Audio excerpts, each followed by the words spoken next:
오늘 시즌2 첫 수업이고요.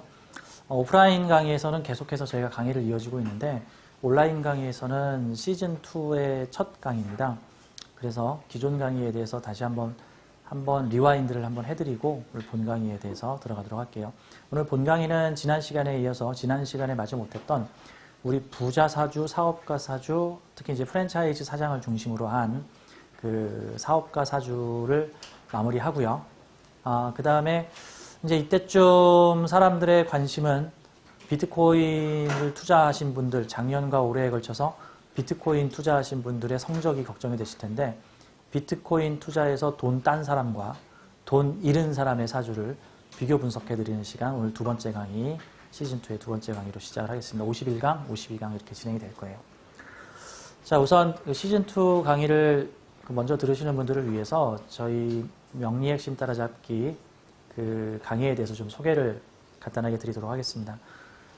저희 이 화요일날 저녁 시간에 오프라인 강의하는 이 서구당식 명리 핵심 따라잡기는 제가 진행하는 그 기초반 수업과 중고급반 수업 중에서 중고급반에 해당되는 수업이고요. 이 중고급반 수업에서는 앞으로도 계속해서 실전 사주 해석 중심으로 주로 사주가 들어갈 겁니다. 그래서 저희 사주를 공부를 하실 때 제가 사주를 조금 공부했습니다. 그래가지고 바로 중급반으로 바로 오시면 자칫하면 좀 못 알아들으실 수도 있어요. 왜? 저희 서구당식 해석 방법에 대해서 익숙하지 않으신 분들은요. 그래서 그런 경우에는 기초 시즌2에서 하고 있는 기초 심화반, 현재 12운성 강의를 하고 있는데 이 기초 심화반의 12운성 강의를 듣고 오셔야 됩니다. 그러니까 12운성을 잘 모르시는 상태에서 중급반 강의를 들으시게 되면 혼란이 와요. 그냥 형충회합과 생극제로만 사주를 다 때려가려고 그러면은 제가 설명드리는 사주 해석에 대해서 이해가 잘 안 되실 수도 있으니까 일단은 진도는 가급적이면은 기초 1, 기초 튼튼반, 기초 2, 기초 심화반 거기서 일단 이 두 개의 기초 수업을 듣고 난 다음에 저희 중고급반 수업을 들으시는 것을 권해드리고요. 괜찮다면은 나는 완전 기초다. 나는 완전히 기초다. 처음 명리해요. 그냥 인터넷으로 잡다한 지식 정도만 알고 있어요. 라고 하시는 분들은 기초 튼튼반부터 기초 튼튼반, 기초 심화반, 그 다음에 이 명리 핵심 따라잡기로 오시는 중고급반으로 오시는 걸 권해드리고 명리를 조금 공부했습니다. 다른 문화센터 같은 곳에서 명리 초급을 뗐습니다. 하시는 분들은 적어도 기초 심화반에서 12운성 완전 공략을 하신 다음에 저희 중고급반으로 오시는 것을 권해드립니다. 그 이유가 저희 서구당식 관법에서는 이 12운성에 대한 해석 방법을 상당히 중요한 감명 자료로 사용을 하고 있습니다. 물론 12운성과 연월일시 관법이 핵심이라고 볼 수 있는데 이 연월일시 관법은 제가 사주를 풀면서 계속 설명을 드리는 사항이겠지만 그다음 어렵지 않아요. 그다음 어렵지 않습니다. 12운성은 배우면 쉬운데 모르면 감이 잘 안 올 수도 있으니까 그런 부분을 좀 참고를 해주시기 바랍니다. 그럼 먼저 저희 서구당식 명리관법의 특징에 대해서 좀 설명을 드릴게요. 참고로 저희 서구당 선생님이 명리 실전술사 그리고 교육하신 게 17년 정도 되시는데 그런 게 있습니다. 이제 명리계에서는 이 명리학을 하시는 분들이 크게 한 두 종류로 나눌 수가 있어요. 두 종류. 첫 번째는 학자, 연구자 스타일. 학자, 연구자, 교육자 스타일이시고 두 번째 스타일은 주로 실전술사 스타일입니다. 실전술사예요. 두 분이 무슨 차이가 있냐? 학자, 연구자, 교육자 스타일은 연구하고 가르치는 거 잘하십니다. 근데 크게 세 가지로 나눌 수 있는데요. 연구자, 교육자, 그 다음에 실전술사 이렇게 세 가지로 나눌 수가 있는데 이제 연구하시는 분들은 주로 고서 쪽에 많이 고서 탐구라든가 책을 쓰신다든가 주로 이제 명리 고서 연구를 많이 하시는 스타일. 그 다음에 연구를 하시면서 강의가 가능하신 분들, 교육과 강의의 능력도 가지고 계신 그러한 달란트도 가지고 계신 분들은 이제 인풋한 걸 아웃풋 하시니까 교육을 하시는 주로 이제 대학교 또는 각종 문화센터 또는 명리교육기관에서 교육을 하시는 술사분들이 계십니다.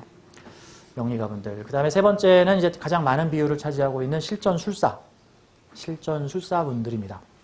근데 이제 여러분들이 생각하기에 뭐 세 가지 다 할 수 있는 거 아닙니까?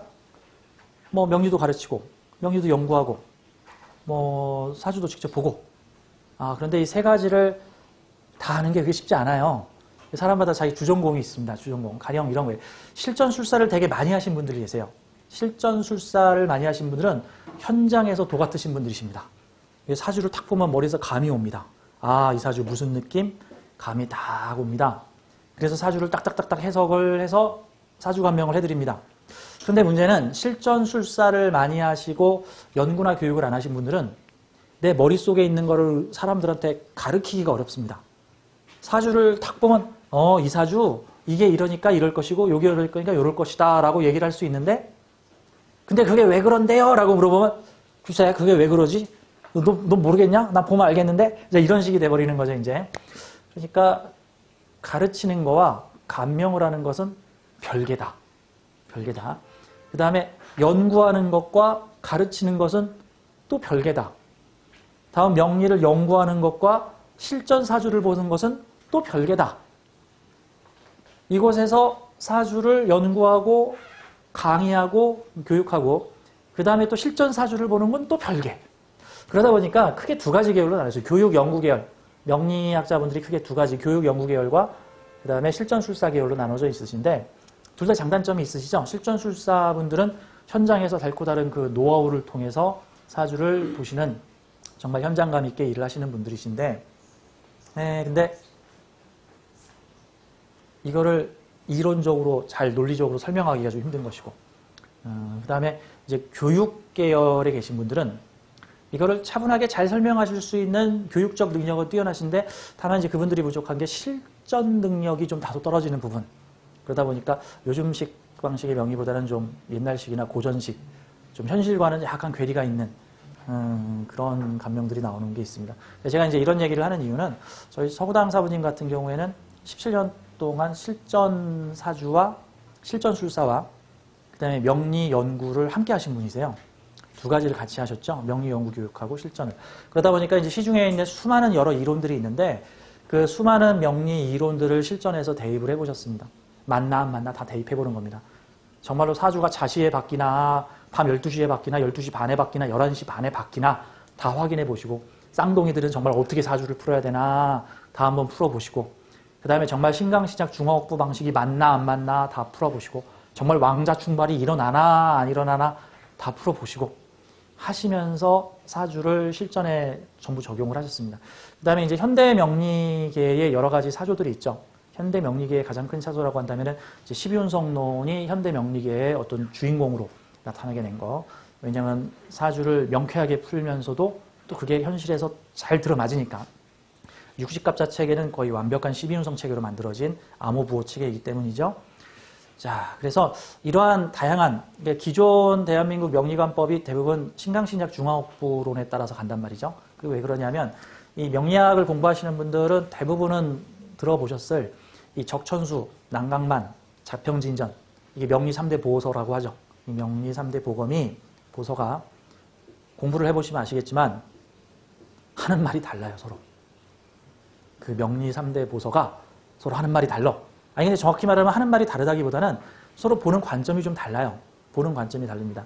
근데 이 과거에 명리서를 쓰셨던 많은 여러 유명 선생님들 모두 다 이제 존경할 만하신 분들이긴 한데 다만 그것이 절대적이다는 건 아니에요. 현대에 와서 더 개량되고 발전되어야 될 분들이에요. 그러니까 현대 음악을 말하는 데 있어서 모차르트, 베토벤과 같은 고전 음악가분들이 훌륭한 음악을 만드신 건 분명하지만 그분들의 음악 방식을 요즘 현대 방식으로 틀면 절대 유행하지 않습니다. 절대 인기를 얻지 않아요. 그거는 과거에는 음악을 이런 방식으로 만들었구나라는 걸 볼 수 있는 거죠. 그래서 현대 관법으로 봤을 때 일단은 현재와 맞지 않는 관법들은 저희가 과감히 낮추고 현재 실제와 맞는 관법으로 교육을 해야 된다는 게 저희 서구당 관법의 모토이고 그래서 저희 서구당 사모님은 실전에서 맞는 관법으로 사주를 정리를 하셨습니다.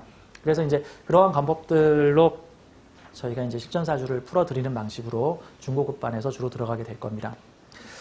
자, 우리 서구당 명리관법의 특징, 제가 이제 여기서 내용으로 좀 설명을 드릴게요. 자, 먼저 이 첫 번째, 이제 저희 서구당 명리사주 해석하는 내용을 보다 보면 연월일시관법, 연월일시관법, 연월과 일시의 구조를 서로 나눠서 대입해서 분석하는 방법인데 이 얘기를 되게 많이 들으셨을 거예요. 이 연월일시관법은 저희 사부님께서 실전에서 정립을 하신 어떤 광법이라고 보실 수가 있는데 상당히 명리적으로 사주가 맞고 명쾌합니다. 왜냐하면 기존의 명리관법은 대부분 이 연월일시를 순서적으로 해서 뭐 인생의 전반부, 중반부, 후반부, 말년에는 어떤 일이 일어날 것이다를 대입하는 부분인데 연월과 일시를 서로 상대적으로 사건별로 대입하는 부분에서는 기존 관법이 되게 약해요. 근데 이 연월일시 관법은 그 사주가 어떤 구조로 사회성을 살아가는가, 나는 어떤 능력을 갖고 있고 사회는 어떤 구조를 갖고 있어서 나와 사회가 어떤 구조로 서로 엮어가는가 하는 사주의 사회성에 대해서 설명을 상당히 잘하고 있는 구조입니다. 그래서 이 연월일시관법은 일종의 사주를 구조로 파악하는 구조론이다라고 볼 수 있고요. 또 사주의 궁성에 대해서 상당히 많은 비중을 두고 있습니다. 보통 일반적인 시중의 명리관법들은 대부분 사주를 처음 보게 되면은 하는 절차가 있죠. 신강신약 중화업부를 따지기 위해서 이 사주의 중화가 이루어졌는가 안 이루어졌는가 글자마다 점수를 매겨서 합산 점수 몇 점 이상이면 신강, 몇 점 이하면은 신약, 신약이면은 임비용신, 자 재관을 이끌어갈 힘이 없다, 일간의 주도력, 사회에 묻어가는가 하는 부분들이에요. 자, 이게 일종의 적천수 방식의 사주관법이라고 볼 수 있는데, 또 반대로 자평진전관법은 월지를 중요시하죠. 자, 이 자평진전은 일간의 신강신약을 서로 억제하고 뭐 키워주고 하는 관식으로 사주를 본다고 한다면은 자평진전 같은 경우는 그 사주의 사회성을 중요시해서 월주, 월지를 중요시해서 이 월령에서 투출된 글자가 있는가, 투출된 것이 없으면 월지를 용신으로 쓴다. 팔재용신 정구월령 해서 월지를 억부하는 방식으로 그 사주의 사회성을 조종을 합니다. 그래서 원래 오리지널은 이 월지를 용신으로 하는 것이 이 용신이라는 단어의 올바른 표현법이 맞는데, 근데 이제 현대 명리에서는 이 용신이라는 단어가 매우 애매모호해졌습니다. 그 이유는 명리가 100명이 모이면은 100명이 서로 용신에 대해서 얘기를 하면은 그 사람 머릿속에는 전부 다른 용신이 들어있는데 서로 같은 용신이라는 표현을 쓰고 있어요. 그게 억부용신인지 그 조우용신인지 통관용신인지 어떤 용신인지 사람마다 전부 다 다른 거죠. 학파마다 달라요. 한마디로 이 사주에서 가장 중요한 글자, 가장 잘 쓰이는 글자, 가장 핵심되는 글자, 이 사주의 키포인트 약점을 하나 딱 잡아가지고 그 글자가 잘 되면 사주 좋음, 그 글자가 안 되는 운은 운이 안 좋은 운, 이런 식으로 필살기식으로 한 방에 때려버리는 운이 일종의 용신 잡아가지고 그 사주의 희귀를 따지는 운인데, 정확히 말하면 그렇게 해서 볼 수 있는 사주도 있어요. 사주가 어떤 한 글자에 크게 의존하고 있는 경우, 어떤 하나의 글자에 크게 의존하고 있는 경우, 그 글자 망가지면 우르르 도미노 현상 나타나는 경우, 그때는 그 사주의 키포인트를 잡을 수 있습니다. 이 글자 망가지면 이 사주 망가지네. 근데 그런 사주는 5개 중에 한두 개입니다. 대체로 중화가 잘 이루어진 사주일수록 이런 방식, 자동차를 만들었는데 뭐 이런 게 있어요. 자동차에 모노코크 방식이라는 게 있고 자동차에도 프레임 방식이라는 게 있습니다. 그게 뭐냐면 자동차의 강철 프레임 방식은 자동차의 뼈다귀를 갖다가 초강력 강철로 만들어가지고 자동차가 사고가 나서 벽을 들이받았을 때 강철 프레임으로 모형을 지켜주는 방식이에요. 이거는 그 자동차에서 용신 뭡니까? 안전에 대한 용신, 안전용신 뭡니까? 그럼 그 차의 강철 프레임이 안전용신입니다. 그거 부러지면 자동차 두 쪽 납니다. 뭐 이렇게 얘기할 수 있겠죠. 그런데 요즘 현대 자동차들은요, 그런 무식한 강철 프레임으로 안 만들고요, 무게를 줄이기 위해서 모노코크 방식으로 만들어집니다. 이게 전문 용어인데, 쉽게 말씀드리면은 모노코크 방식이라는 거는 자동차의 모든 뼈대가 특별한 뼈다귀 골조 없이 모두가 블럭 방식으로 서로 묶여가지고 차가 충돌을 하게 되면 앞에서부터 충격을 차근차근 스폰지처럼 차근차근 흡수해가요. 그 차의 안전용신은 뭡니까? 없습니다. 모노코크 방식은 자동차 차체 전체가 모든 힘을 분산 수용합니다. 사주로 치면은 사주의 모노코크 방식은 뭡니까? 한 글자 망가지면 무너지는 방식이 아니라 8개의 글자가 모두 위험에 대비해서 상부상조하고 있는 구조입니다. 그러면 모노코크 구조 방식의 사주는 뭐가 용신이에요? 용신 없어요. 한두 개 망가져도 6개 글자로 버티고 대여섯 개 망가져도 서너 개 가지고 버팁니다. 자동차가 뼈다귀 골조가 없어도 마치 계란이 깨지듯이 탁 부서지면 마치 벌집 구조로 되어 있어서 다다다다다 앞에서부터 찌그러져 들어가기 시작해요. 그래서 운전석 앞에서 딱 멈춥니다. 그 차 찌그러지는 게. 그게 요즘에 나온 최신형 모노코크 방식. 요즘 차는 다 그렇게 만들어요. 옛날에 무식한 차들이 프레임 방식으로 만들었죠. 그 차는 프레임 부러지면 차가 두 쪽 나요. 즉 사주의 용신을 잡아서 그 용신, 가장 핵심적인 중요한 글자를 잡는다는 것은 한 5개 중에 한두 개 사주 정도는 그렇게 볼 수 있어요. 근데 솔직히 그렇게 5개 중에 1개 찾기도 좀 그렇습니다. 이거는 마치 사람의 팔, 다리, 머리, 눈, 코, 입 중에서 가장 중요한 장기 하나와 중요하지 않은 장기를 뽑아라. 그럼 중요한 장기는 용신이고 중요하지 않은 장기는 뭐 귀신이겠죠. 그러면 내 팔을 뽑을 거야, 뭐 눈을 뽑을 거야, 입을 뽑을 거야. 시끄러우니까 시끄러워서 자꾸 내가 입 때문에 팔자가 사나워지니까 내 혀를 뽑을 거야. 아니면 내가 자꾸 그 여자를 밝히고 막 예쁜 여자만 쫓아다니니까 눈을 뽑을 거야. 그럼 어떨 거야? 그럼 뭐 성범죄자들은 어디를 자를 거야? 그거 말도 안 되는 소리잖아, 이제. 사람 몸에서 뭘 하나 파낸다? 그건 아닌 거죠. 자, 그러면은 슈퍼맨 나오는 영화를 딱 봤다고 쳐. 슈퍼맨, 뭐, 배트맨 이런 영웅들이 나오는 영화에서 귀신은 누구죠? 귀신? 뭐, 귀신은 악당이고, 그러면 뭐, 용신은 슈퍼맨이겠네. 네, 용신은 슈퍼맨, 귀신은 악당. 그럼 그 사주에서 악당을 제거했다고 쳐. 그럼 어떻게 되는 줄 알아요? 히어로들이 실업자 돼요. 히어로들이 실업자 돼. 그 용신이 쓸모가 없는 거야. 용신이 쓸모가 없는 거. 귀신이 없으면 용신이 쓸모가 없는 거야. 악당이 있어야 히어로가 할 일이 생기지. 안 그러면 스파이더맨처럼 맨날 저기 이제 알만 하고 다녀야 돼. 이제 돈 없는 히어로가 되는 거예요. 할 일 없는 히어로. 돈 없는 히어로. 이 보통 다크 히어로들이 그거죠. 내가 맞서 싸울 악당이 없으니까 에라 모르겠다 도둑질이나 하자. 이게 다크 히어로란 말이죠. 그럼 귀신 없어지면 용신이 귀신 되는 거야. 자, 마찬가지로 사주에서 어떤 한 글자를 뽑아서 이놈은 착한 놈, 이놈은 나쁜 놈, 딱 그 마크를 딱 주홍 글씨를 매긴 다음에 요 귀신 나빠지는 놈, 좋은 나쁜 놈 이렇게 찾는 거는 한계가 있는 거다. 그건 정말 초급 단계의 사주 방식이다. 근데 게다가 문제가 뭐냐면 과거 사회와 현대 방식은 정말 많이 달라졌습니다. 과거 사회와 현대 사회는 정말 많이 달라요. 그 이유는 현대 사회는 정말로 많은 진화를 해왔습니다. 저는 이렇게 생각해요. 인류는 계속 진화하고 인류의 현대 문명도 진화하고 사람의 생활 양식도 계속 진화하고 사람들의 영도 진화합니다. 계속해서 새롭게 환생을 하고 새롭게 태어날 때마다 계속해서 발전되고 업그레이드되고 발전되고 업그레이드되고 저는 가끔 이런 생각을 해요. 가끔 뭐냐 하면은 사주 명리에서 보여지는 부분 외에 이제 다른 부분들을 저는 좀 접목을 해볼까 많이 노력을 하는데 가령 그런 거죠. 영에도 등급이 있다. 환생 많이 하고 인생 경험 많이 쌓은 영들은 고등영이고 뭐 대략 5등급으로 나눈다고 했을 때 1등급이 하등영이고 5등급이 고등영이다. 거의 신적 존재가 된다. 뭐 이렇게 봤을 때 여러분 주변에서 사람들을 한번 보세요. 어떤 사람은 정말 답답한 사람이 있어. 어떤 사람은 사회성 제로야. 사회성 제로인 사람이 있어요. 자기만 알고 남에 대해서는 전혀 모르는 사람들이 있어. 그런 사람들을 보면은 이거 사주 탓만하기는 그렇고 그거는 영의 등급이 매우 낮은 영이다. 그 안에 들어있는 영이. 그러니까 환생한 지 몇 번 환생 안 한 영인 거야. 사회생활 몇 번 안 한 영이야. 그 영은. 근데 사회생활, 환생을 골백 번씩 한 영들은 이미 별의별 걸 다 경험했어요. 이 세상 풍파를 다 과거의 경험으로 다 가지고 있고 그거 아세요? 우리 사주의 8글자는 다 전생에서부터 튀어나온 글자예요. 전생의 어떤 특별한 인연에서부터 와서 내 사주에 한 글자를 마무리해서 8글자를 조합을 하고 있는 거란 말입니다. 그렇기 때문에 과거의 그 숱한 경험들이 이루어져서 내 사주가 돼. 고등영들은 겸손하기도 하고 사회성도 좋고 남도 배려할 줄 알고 능력도 있고 머리도 좋고 다양한 능력을 활용할 줄 안다는 거죠. 그런 거죠. 게임으로 치면 만렙. 쪼랩하고 만렙. 이게 못 알아들으시는 분들 계실 텐데 알죠? 무슨 말인지. 쪼랩이 있고 만렙이 있어요. 그 랩제라고 해가지고 레벨업제에서 뭐 1등급, 2등급은 쪼랩이고 뭐 한 20등급, 30등급 정도 되면 이제 만렙이야. 게임마다 만렙이 있거든요. 만렙 정도 되면 그 게임계에서는 신이야, 신. 게임계의 신. 그런 거 있어요. 쪼랩하고 만렙하고 같이 게임을 하면은 만렙이 쪼랩을 갖고 놀아버리죠, 그냥. 갖고 놀아버려. 우리 사회생활에도 그런 거 많아요.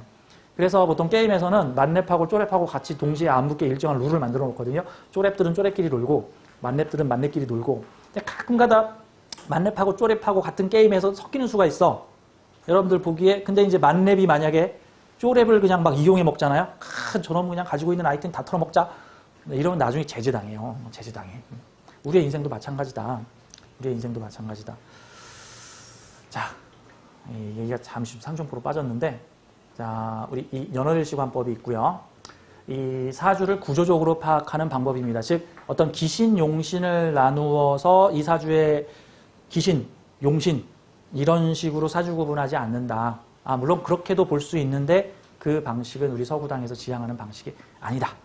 그러니까 우리 서구당에 오셔서 공부를 하실 때는 저 사주 용신이 뭐예요? 이제 이렇게 물어보실 수 있는데 용신 있어요. 우리 자평진전 방식의 월지 용신을 말씀드려요. 좀 더 비중을 많이 두죠. 월지에서 투출된 건 사회적으로 쓸 수 있는데 무기다. 사회에서 투출됐으니까 사회에 염원이 투출된 거니까 그게 용신이다. 그런데 이제 그 용신이라는 단어가 팍팍하다 다르다 그랬잖아요. 대부분의 적천수 계열의 공부를 하신 분들은 이 용신이 일간이 좋게만, 이게 일간 용신. 일간을 좋게 만드는 용신이냐, 뭐 일간 나쁘게 만드는 용신이냐. 뭐 주된 포인트는 뭐 신강이냐, 신약이냐, 이제 이거를 대해서 용신을 나누는 경우가 많죠. 우리는 그 방식 안 씁니다. 일간 위주 방식 안 씁니다. 용신을 쓴다 그러면은 월지 용신 방식 씁니다. 일단 연월일시관법으로 사주를 구조적으로 푸는 거를 핵심으로 갑니다. 연월일시관법으로 간다. 다음, 저희 서구다학마법에서는 십성의 심리를 통해 사주의 마음자리를 중요하게 살핀다. 십성심리. 왜 우리가 십성심리를 살피느냐 하는 것은요, 제가 종종 말씀드리지만 사주는 어떤 결정된 것을 얘기하는 확정론이 아니다. 사주는 개척해 나가는 것이다. 근데 그거를 개척해 나가는 데 있어서 그 사람의 심리가 중요하다는 거예요. 어떤 상황에 처했을 때 이제 관제가 나더라도 사주에서 지지에 형충이 들어오면서 관제가 들어왔다라고 해요. 어떤 사람은 별탈 없이 무난히 넘어가는 사람이 있고요. 어떤 사람은 관제 터질 때마다 난리법석이 나는 사람. 그러면 똑같이 형충이 났는데 어떤 사람은 그냥 무난하게 넘어가는 사람. 어떤 사람은 난리법석이 나는 사람. 이거 다 마음자리에 대한 문제다. 결혼 관계에 있어서 사소한 문제에서 슬기롭게 넘어가는 사주가 있고 조금만 잘못되면 난리 뒤집어지는, 가정을 깨느니 사니 못 사느니 하는 사주가 있다.